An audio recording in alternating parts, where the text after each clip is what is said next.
Bonjour à tous. Ce que vous allez voir ici, c'est la suite, une drôle d'idée en fait, la suite de ma précédente vidéo sur le T2 de ma cliente, où là j'ai supposé qu'on ne le louait pas en meublé. Et je l'ai comparé au Pinel qui, je vous rappelle, se trouve à 250 mètres de distance par rapport à l'appartement.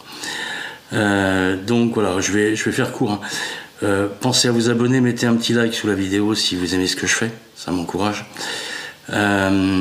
Et donc là, en fait, j'ai donc comparé les deux en location classique jusqu'au terme du crédit. Je vous rappelle que l'immobilier, c'est il y a pas mal de points positifs, même si aucune solution n'est parfaite. Moi, encore une fois, j'aime bien proposer des choses simples à mes clients parce que c'est les choses les plus simples qu'on arrive à piloter le mieux. Et un appartement, là en l'occurrence un T2, c'est assez simple à louer. Mais c'est aussi deux leviers. Le premier, c'est le crédit, qui sert à étaler la dépense dans le temps. Le deuxième, c'est le loyer, payé par le locataire. Mais au-delà de ça, c'est aussi la protection du conjoint en cas de décès, puisqu'il y a l'assurance décès sur le crédit. Mais en cas de décès, une fois que le crédit est terminé, il y a ce qu'on appelle l'usufruit, c'est-à-dire le loyer, l'usufruit d'un bien immobilier, c'est son loyer en fait, qui va automatiquement au conjoint et qui en fait au terme permet aussi de transmettre un patrimoine aux enfants. Et cerise sur le gâteau, je peux même changer d'orientation par rapport à un contrat retraite qui est un contrat tunnel où je ne sortirai le capital ou la rente que le jour où je serai en retraite. Un appartement, à tout moment, je peux le revendre et le transformer en autre chose. Voilà. Donc c'est parti, comparaison. L'appartement de ma cliente, le T2, face au Pinel qui est à 250 mètres, sans location meublée. Attention, on va encore rigoler, c'est parti. Voilà les données du comparatif. Donc c'est le même que la vidéo précédente. Le T2 de ma cliente, donc c'est bien un cas réel. Et le T2 en Pinel, je vous rappelle, il est à 250 mètres, juste à côté, le même quartier, donc on peut vraiment comparer là. Donc le T2 de ma cliente, je reviens rapidement, il fait 49 mètres carrés, alors c'est un coup de bol, on n'est pas toujours... Là, on a vraiment quelque chose de très très chouette avec un jardin.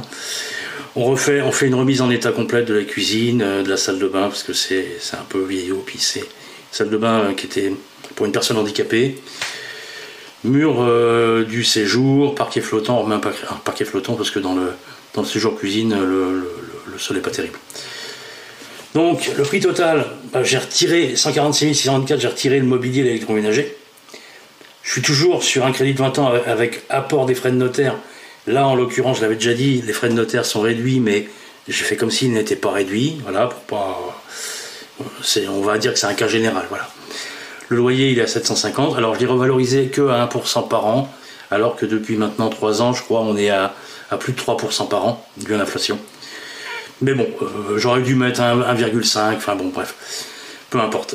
Charge taxe foncière 1846 € par an. Et de l'autre côté, le Pinel, c'est un rappel, il fait 44 mètres carrés, ça, c'est pas ridicule, mais la grosse différence, c'est qu'il vaut quasiment 224 000 € avec les frais de notaire réduits dans le neuf. Crédit 20 ans, pareil. Alors, j'ai pas mis le différé. Il y a un différé d'1 an normalement sur le crédit, le temps de la construction, je l'ai pas mis. Le loyer Pinel, il est plafonné à 730, et charge taxe foncière, il y en a un peu moins dans le neuf. 1200. Maintenant, les résultats au terme du crédit. Attention, là on est donc en revenu foncier, on n'est plus en meublé. Donc voilà tous les flux. Donc moins quand c'est une dépense, plus quand c'est une recette.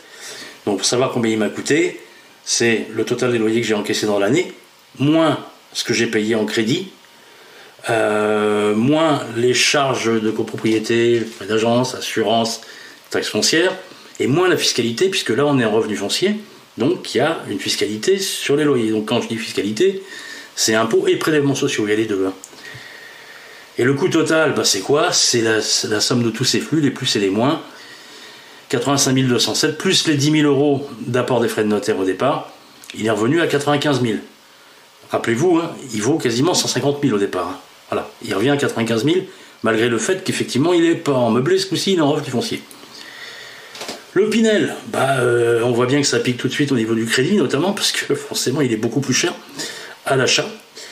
Donc, alors par contre, au niveau de la fiscalité, il y a un gain dû au fait qu'il y a une réduction d'impôt pendant les 12 premières années, parce que j'ai fait 9 plus 3. Donc quand je fais le total de tous ces flux là que vous voyez, il y a un petit peu moins de charges, taxes foncières, les charges étaient moins importantes, et les frais d'agence, comme c'est assurance, c'est un pourcentage du loyer, il y a un peu moins. Voilà. Résultat, au lieu de revenir à 95 000, il revient à 144 000, plus 52%. Il est juste à côté. Hein. Il est juste à côté. Hein. Et la différence, vous la voyez ici. Le crédit coûte 461 € de plus tous les mois. Donc voilà, il n'y a pas photo, encore une fois. Je vois pas pourquoi je ferais investir mes clients dans le neuf. Voilà, c'est démontré. Bon voilà, j'espère que ça vous a plu. Pensez à vous abonner si vous ne l'êtes pas encore. Et puis mettez un petit like si vous trouvez ce que je raconte est utile. À bientôt, au revoir.